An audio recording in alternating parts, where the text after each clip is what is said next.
Bob is first. So I'll turn it over to Bob and then to Jason. Thanks, Nikki. If you put the first slide up, please.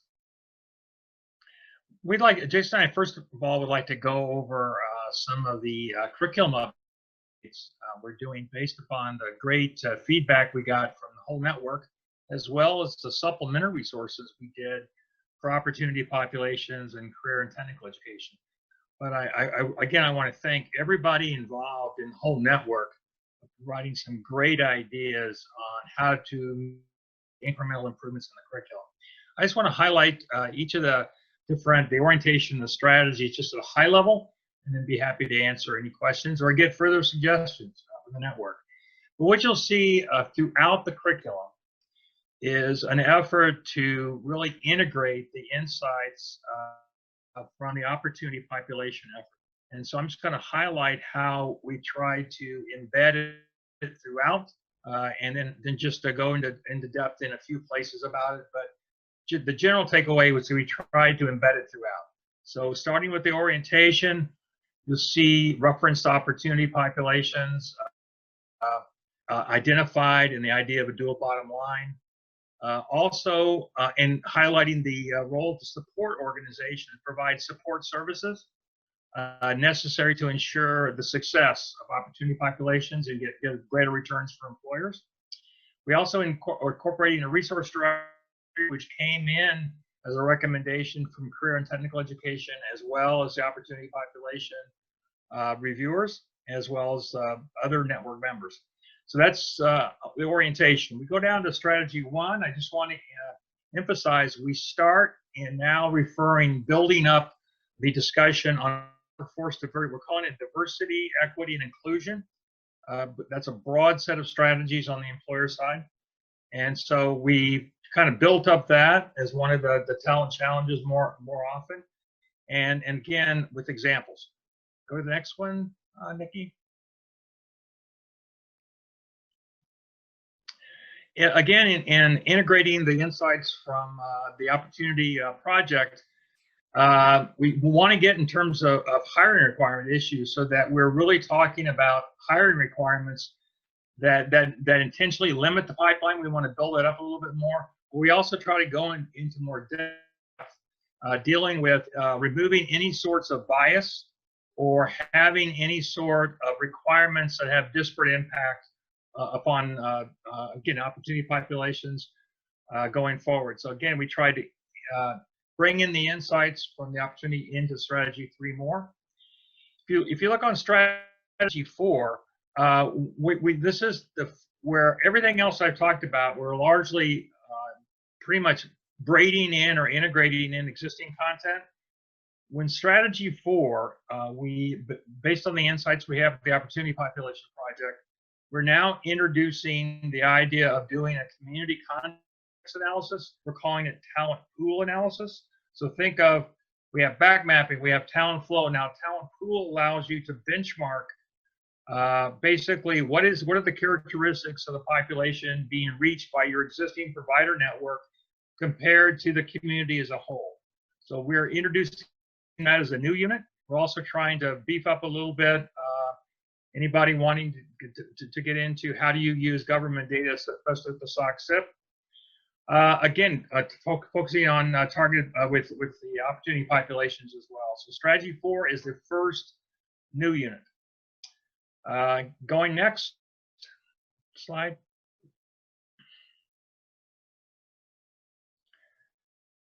Again, just like I said before, we're trying to embed the opportunity population work in strategy 5 early on identifying preferred where to start, and also preferred provider community.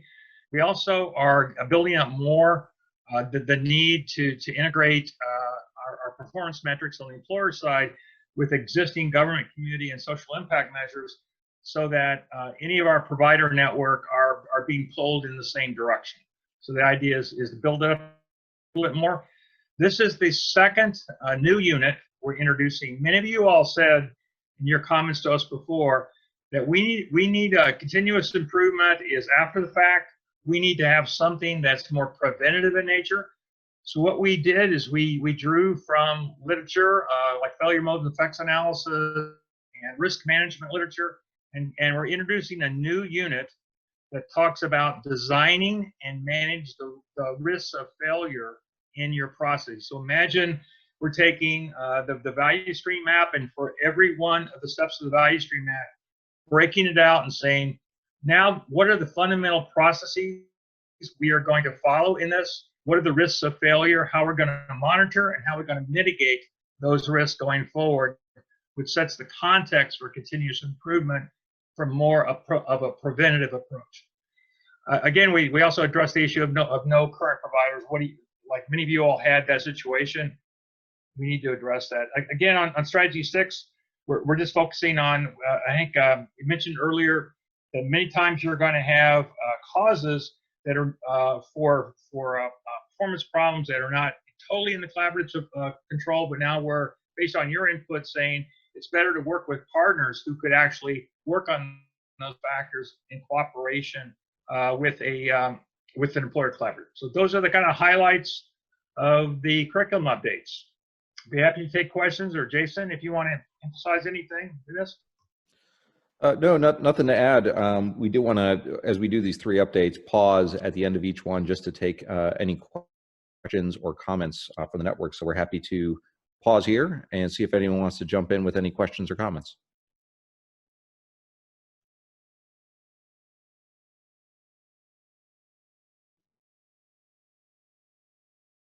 If there are none, we can keep moving on, and you're welcome to include anything in the chat box, and we'll be monitoring for that and providing responses there. So please, by all means, get in the mix, and we're going to move on to the second big update. So in addition to putting out, I think it's now version 4 of the curriculum that's going to have the additions and supplements that Bob had just reviewed with all of you, our next big update is on something we've been calling TPM Next. So hopefully everyone on this call has heard of this little project of ours by now. If you haven't, happy to provide a little bit of background. But what we heard at one of our previous summits was that there is strong interest on the part of our network in actually kind of professionalizing their skill set. Our folks kind of felt like they have something unique, something that could really add a lot of value to any number of business associations they may work for one day, or companies, and it's a skill set that should be recognized and valued, much like we recognize and value other professional certifications and endorsements. The other big thing that we heard is, how do we scale faster? The challenge we have is, we are constrained by being a small team, and while we have our fellows and our practitioners who are chipping in to help bring more academies and more academy opportunities around the country, we are kind of we are at saturation point. We can only do only so many academies every year, and if we truly want to scale and meet the actual demand that's out there, we need to come up with a new delivery mechanism. So how do we scale, and how do we professionalize TPM? And what we had done is put our heads together and said, okay, now is the time to come up with TPM Next, which is essentially has 3 big parts. How do we move from what has been an in-person or remote facilitation of the TPM Academy, and now take the curriculum, all the learnings and the learning experience, the academy experience, and now move it to more of an online environment. That does not mean we're getting rid of the in-person academies, but what we're providing is a more virtual option, as well as the opportunity to pursue more hybrid academies that are partially in person and then supported through a lot of online instruction. And what we want to do is kind of get our own learning management system, so we can organize our content in the way that best meets the needs of our audience and community, and provide, in a sense, TPM training on demand. So you could kind of go back and opt into academies. You could take refresher courses, but we want to make sure we put all of our content in a highly interactive online setting that can be available to you anytime you want as a member of the network.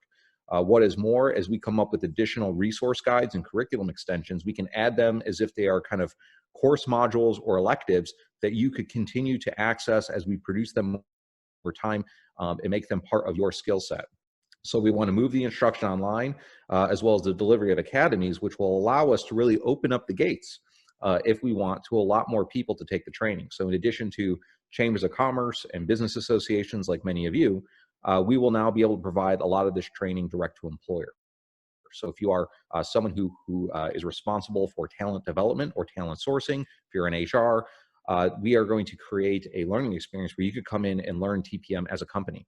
Also, for those that are in career and technical education, who are serving opportunity populations, who are on the supply side or even in government agencies or workforce boards, we want to give them an entry point as well, so they can learn TPM from their vantage point, and learn the system and become acquainted with it. And at the end of it, we want to build in certain assessments, as well as new credentials, whether they're certificates, endorsements, badges, or other forms of micro-credentialing, to be able to identify not only do you know it, but you've proven that you know.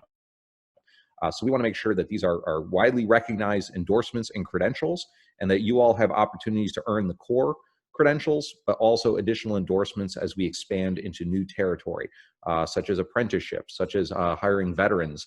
We mentioned opportunity populations and CTE. So we want to have the right delivery platform that can reach more people faster, but also build in assessments and credentialing opportunities so TPM becomes more widely recognized, not only as a professional community, but a set of value-added skills that will make all of you more in demand. So we want to build that learning management system. We want to build in the credentialing aspects, including peer review. So separate the knowers from the doers. Yes, I know it. I've demonstrated I know it. But for those of you who have implemented and have gathered a body of evidence, how do we create a new process, a more standardized process for you to be able to submit a body of evidence around your implementation, so your peers could review your implementation and potentially provide you with advanced standing in the community? So we want to make sure that it's not like you get the endorsement and you're done, but there's always opportunities for you to get advanced standing and kind of climb the TPM ladder, so you can demonstrate that. In fact, one day you may achieve kind of almost that masterclass status. So we're trying to figure out how to manage a bundle of credentialing opportunities. So those who just want to get a little bit into TPM have an opportunity to have that recognized, but those who are super users of TPM have an opportunity to be recognized as such. So we want to build in that component. And then the other thing is we really want to take our tools to the next level. And we want to use this new platform in order to create a larger network of implementation tools and resources, and bring in preferred partners who could also offer their tools to you as well.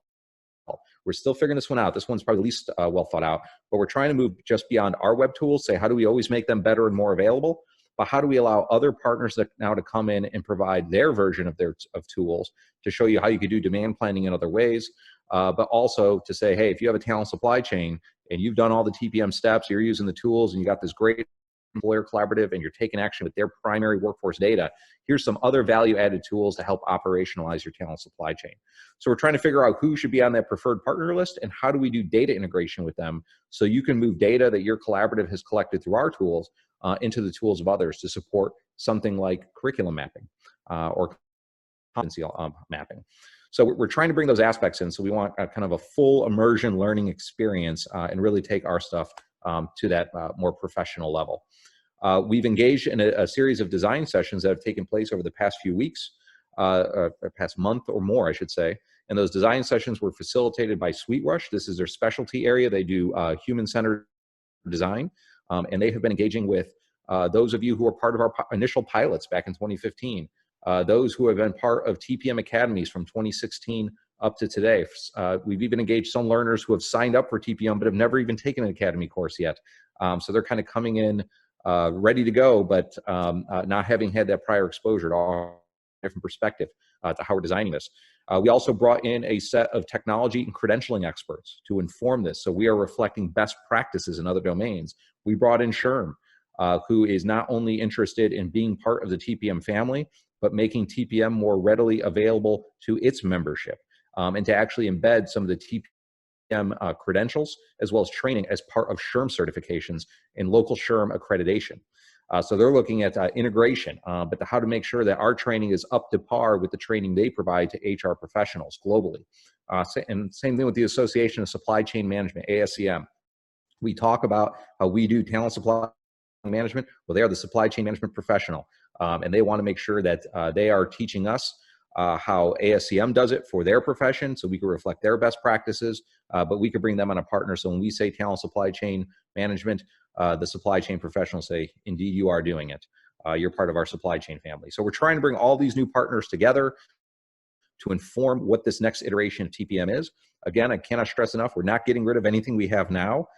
We think these are just additional tools in our toolbox to help really proliferate TPM practices, but make TPM a resource and a framework that's available to so many more people. I like to say that it's my hope that in the time it took us to train 400 organizations, we will be able to now train well over 4,000 individuals or organizations.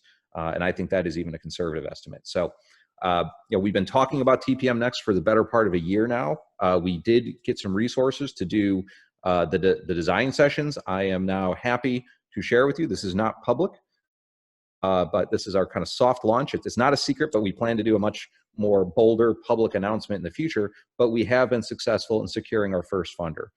So the Charles Koch Foundation has taken a strong interest in TPM and is interested in underwriting this first big wave, or first big movement into this TPM Next platform. So that grant will kick in next year, starting in 2021, but we're already starting to talk with them on how to move beyond the design sessions into a much more robust procurement and implementation plan. And their grant will take us through 2 years of work in building it, piloting it, and then scaling it. So we are underway. It's going to take more than one funder, though. This is a big lift. It's going to be transformational. It's going to take a lot of time, a lot of love, a lot of dedication from our partners and support. But this is a significant first step and gets us much further down the road than we've ever been. We are, in fact, negotiating with a second funder now who has also taken strong interest and is interested in building upon what Koch has invested in. So we will probably know more about them come January, but it would be another significant investment and may actually get us most of the way there. And we are actively looking for other potential sponsors. Anything helps at this point, and I think we'll know within the next few weeks exactly what our total resource needs are likely to be and exactly how on track we are. But I assure you, with this first investment by the Koch Foundation, TPM Next will now become a reality, and it will be coming to you next year. So thank you to all of those of you who have participated in those design sessions, and we look forward to sharing more of what came of those design sessions with the rest of the network going forward. So many more things to come, and you can bet that we're going to be reaching out to you soon, many of you, to get your input so you can help co-design this TPM Next platform as we begin rolling it out. So if you haven't had a chance to have your voice heard, there will be many more chances. The design workshops got us some of the way there, but now we have a lot of work ahead of us, and we can't do it without contributions and support from the network itself. This is your tool. This is your TPM. We're happy to go get the resources and get these projects underway, but it's only going to be successful if you all take ownership over it and you all shape it. So that is TPM Next. Bob, anything you want to add from your perspective? No, Jason, I'm just looking at some of the chat comments, and just want to emphasize that through the design session, there was a great emphasis among members of the network that any sort of platform should support, strengthen, accelerate peer-to-peer learning and connection among practitioners to learn together.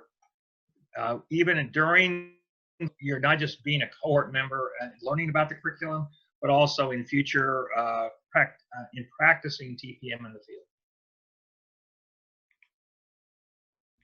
Great. Well, before we move on to our final update, anybody have any comments they'd like to share in the plenary, or any questions?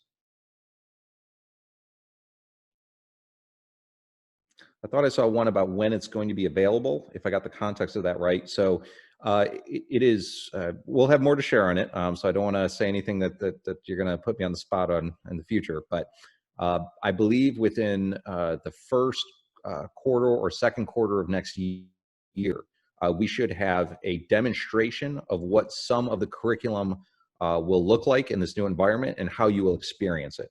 So it won't be the training itself, but we'll be able to say, it looks like this, it's going to feel like this. And we'll be able to pop something up early in the process, say, did we roughly get it right? And if so, we may have at least the core curriculum implemented within 2021.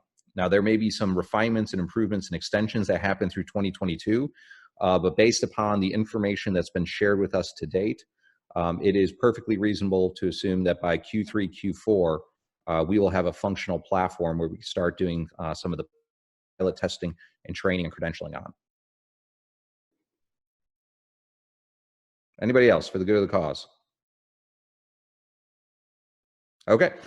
Our final update is talent finance. Hopefully you've heard of this one, but it is our latest initiative offering of the U.S. Chamber Foundation. This is a new initiative that's been done in partnership with the Greater Houston Partnership, and Peter Beard has been a leader in this network and one of our co-authors of the new paper we put out on the topic. But it's also being done in partnership with the Federal Reserve Bank of Atlanta, as well as Working Nation. And while those are the core partners, there are many other partners that are part of this effort. The reason we're bringing it up to you today is talent finance. If you kind of trace its genesis, it all comes back to TPM. So TPM was our foundational initiative, and from there we've been spinning off a number of projects as we surface new issues or topics. This is what happened with the Job Data Exchange, ADX. It's what happened with our T3 Innovation Network, and now it's happening with talent finance, where we've zeroed in on a topic somewhere where we can definitely move the ball forward, but we want to create a space for this new idea to incubate, a new network to form, and then we want to take all the learnings that we've achieved from it and back it into TPM. So much like we're trying to improve the employer signaling tools, support the digital transformation of the talent marketplace in ways that will support our talent supply chain networks, we too are now going to take on the task of how do we fundamentally reimagine how we finance and invest in our talent pipelines. And in this paper that was released on September 21st, again, it's called Talent Finance. I strongly encourage you to look it up. You'll see a lot of the parallels with TPM, but what we try to make the case for is it's all about the incentives. And if we really want to see big change within our workforce development and education systems, we have to fundamentally change the incentives. That's what's going to change the marketplace. And we think now that we have employers engaging in collective action like never before, through like we see in TPM, where you all engaging employers in joint procurement and purchasing of talent pipelines, and we have an emerging data and technology infrastructure that will tell us more about when learning happens, where it happens, and with what outcomes than ever before. We think now is the time to have the big conversation, which is if we could leverage those two things, does it challenge us to rethink how we finance and underwrite our talent pipeline needs, both for newly trained and credentialed workers, as well as for incumbent workers who need to pursue reskilling and upskilling and lifelong learning. And when we talk about talent finance, we're not just talking about upside opportunity investments. And what I mean by that is investments in education, training, credentialing, but also downside risk management. So upside opportunity, downside risk management. And what does that mean? That means providing better financial tools so individuals and their families could better manage the risks of the new economy and how it could impact their employment as well as their earnings.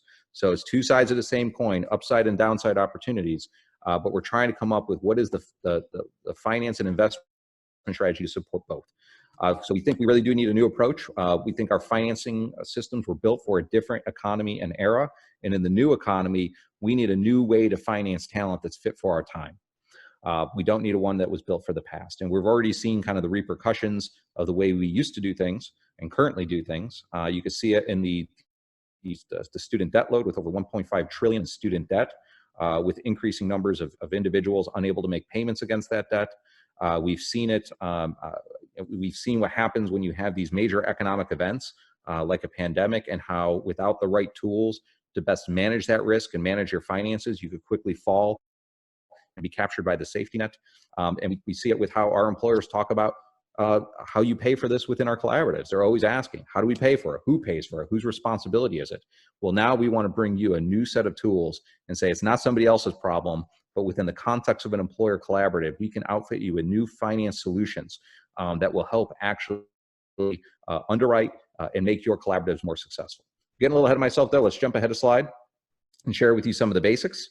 So like I said, this was just launched on September 21st, and we released the Talent Finance White Paper. What the paper does is it introduces the Talent Finance Framework. I'm going to show you that in just a second. It also introduces 9 guiding principles that should inform any new finance and investment tools or solutions. It also has 16 recommendations. So we get deep into where to start with employers, with the public sector, and what's the enabling infrastructure that's going to allow us to scale these new finance innovations. Because while we could do them as little one-offs or in a boutique way, what we're aiming for is system level change. So we need not only the new alternative finance approaches, but we need to make sure there's an infrastructure there to support them going forward so they can scale. We provide 27 examples to make it real concrete. This is what we mean by talent finance and how it looks and feels and acts very differently than the finance tools we've used in the past. And it concludes with a call to action, because as you all know, everything we do, we try to build networks of action. We are not here just to wax poetic on a topic. We're not here to write papers that collect dust on shelves.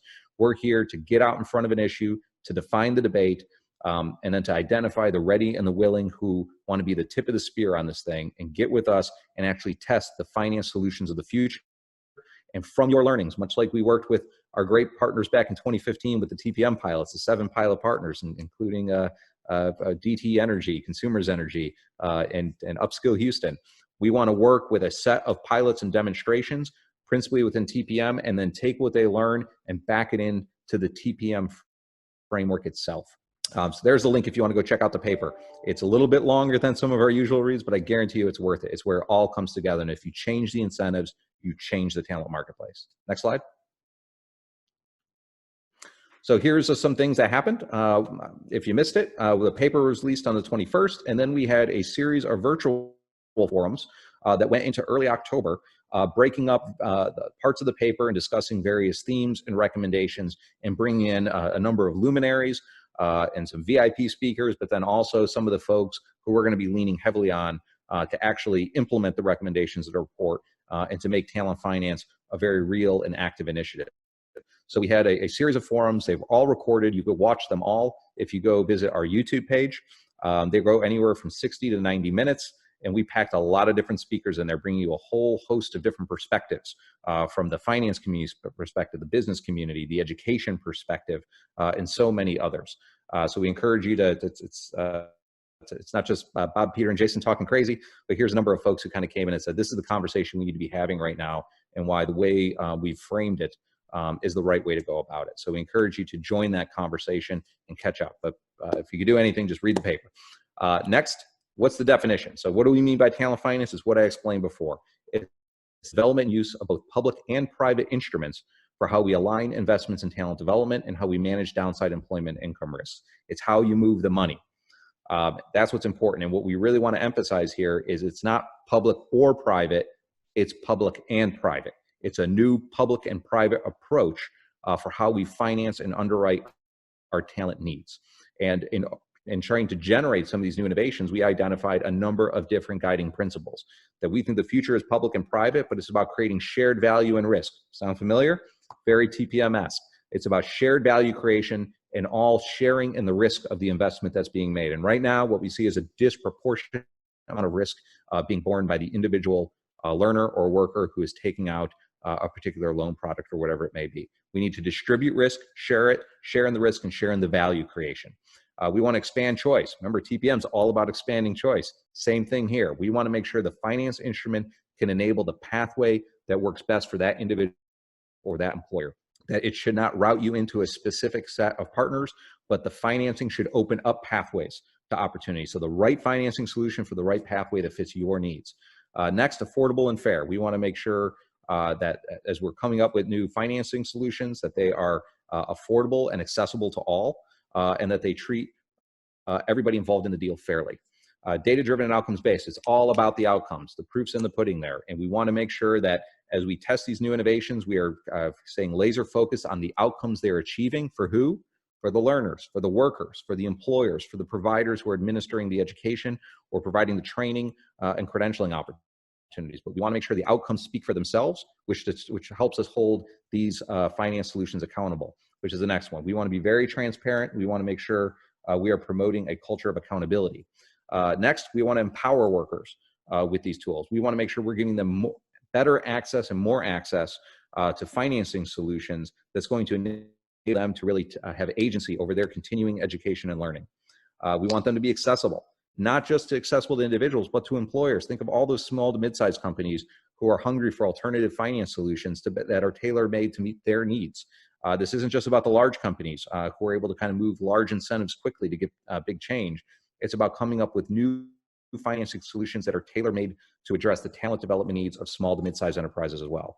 And equity-based. We want to make sure that the new finance solutions of the future are going to help promote a more equitable talent marketplace. We know the current way we do it certainly does not achieve that. We've made good strides when it comes to promoting more access to things like college, but we've also seen that unless you get the right financing instrument in place, it could also drive a lot of disparities and inequities. And we're starting to see some of that with the inability for these financing solutions to help achieve better outcomes. So we want to make sure equity is the name of the game. It's not an afterthought. It's baked into how we think about all the financing solutions in front of us. So yeah, these are the frames of the discussion. It's upside opportunity, downside risk management, and we think any new finance solution should exhibit all of these various guiding principles. Next slide. I mentioned there's a framework. Don't worry about reading it here. Page 22 of the paper, if you're able to download it, go there. But basically, we try to introduce a framework that shows you the entire talent finance ecosystem as we've defined it. And we define it by the various purposes of financing, upside opportunity versus downside risk management. We identify who issues the finance product and who benefits from it. So we identify that there's multiple issuers. It's not just government, but employers could be issuers, unions can be issuers, and other associations. It could be instances where learners and workers are the ones issuing them, or actual training providers are the ones issuing them. And then there's all types of beneficiaries, but it's not about any one or two of these things. It's coming up with a framework to say we can map all the various finance solutions and innovations and show who issues what to whom. And it's not about any one of them getting better. It's about making the entire ecosystem better and giving you a robust toolkit to say, depending on who you are and who you're trying to reach, there are multiple innovations available to you, and we want them all to adhere to those guiding principles. And we also want to make sure that as we're building out this framework, we understand the various quality assurance systems that need to assure that these are in fact quality tools and are going to quality partners, but we also want to make sure that we are able to track the data. So do we have the right performance data for each innovation, and how are we assessing risk around that particular investment or set of partners who are trying to take advantage of that innovation. Next slide. We talk about the enabling infrastructure. So just real quick, it's not just about coming up with a great new financing solution. It's about creating a supportive infrastructure that will allow them to scale across the country. So what we're also talking about in this initiative is how we need to change human capital practices. So how do we account for human capital investments? How are they reported? And how do we remove disincentives so companies are not dinged on investing in their workforce, but rewarded for it? So we want to make sure we make the changes that are so sorely needed in human capital accounting, so companies are always given an incentive to invest more in their workers. We also need new quality assurance systems, so new pathways with alternative financing. What are the quality assurance systems for them, not just traditional accreditation? And as we build a more robust data infrastructure, we want to track all learning wherever it happens and with what outcomes it achieves, which means we need a new public-private data infrastructure that's tracking that learning both on the job, in schools, and in other non-traditional settings, so the data can actually support how we underwrite these new finance solutions. We mentioned employer networks and collaboratives. I won't get ahead of that one because that's the big reveal for all of you. And then, of course, we need state and federal policy to be aligned with where the private sector is leading the way. Next slide. Sorry if I'm going fast. We're running a little bit out of time. So here's the big slide. What's it mean for all of you? What's in it for me? So as we're building out talent finance, we want to engage the right set of stakeholders to help us reimagine the finance and investment system of the future for talent, but we also want to make sure we're backing it into TPM. And talent finance at its core is an extension of talent pipeline management. And what I mean by that is employer collaboratives. We used to talk about employer collaboratives becoming data collaboratives. Now they're finance collaboratives. And we think this builds off strategy 5, where now the question becomes not just how do we design the talent pipeline, but how do we pay for it? And it could activate new potential revenue streams for host organizations and employer collaboratives. When we had our capstone event, you could go back and watch it if you want. It's one of those YouTube recordings. What we heard was of the greatest interest to our talent finance community that's starting to gel was that if we can pilot alternative financing approaches with employer collaboratives, a la TPM, that would be a breakthrough. Right now, these finance solutions are stuck because they're on a one-off basis where they're trying to provide it to a single company at a time, and it's slow going, and there's not enough volume there to get the kind of deal flow we need for these solutions to scale. And when they found out about the collaboratives you all are creating through TPM, light bulbs went off. Instead of providing an income share agreement product, a career impact bond, or some outcome-based financing product to a single company, they could provide it to dozens of companies at a time through employer collaboratives. So how do we share in the value of the pipeline, but now also share in the financing of the pipeline so the collaborative can benefit? Phase 2 of talent finance kicks off soon. So now is a perfect time to get involved if you haven't heard of it already. We gave you all the to get up to speed, but where we are going next is similar to TPM. We did a white paper in 2014, and then we went and did pilots in 2015. So in this case, we did a white paper in 2020, and by 2021, we want to start seeding a dozen pilots out there, working principally with our TPM collaboratives to say which collaboratives are ready to go, who wants to test a new finance solution now, and bring in somebody's alternative financing products into your collaborative, where often they're already built and you've already done all the risk underwriting and mitigated the risk around that pipeline and getting the outcomes. You've done all the hard work. Now we have financing partners who come in and say, if you've already projected your demand, you've aligned the needs of the employers with the training and development that's happening with your preferred providers, you're tracking the outcomes data so we know exactly what the outputs are and the outcomes for employers. Like, you've done all the work. Now it's time to get you a better deal. And we think when you have a dozen, 2 dozen, 3 dozen companies coming together to say, we want to share in a new finance solution, it's going to create better deals for learners and workers. And it's going to allow employers to put more skin in the game while also managing and mitigating their risk and actually potentially generating revenue. So phase 2 kicks off next year. We'd be delighted if some of you will join us. And we will be making some announcements in the coming weeks about how you can start going through some design sessions with us to figure out which collaboratives are ready to go and which finance solution may be a good fit for you.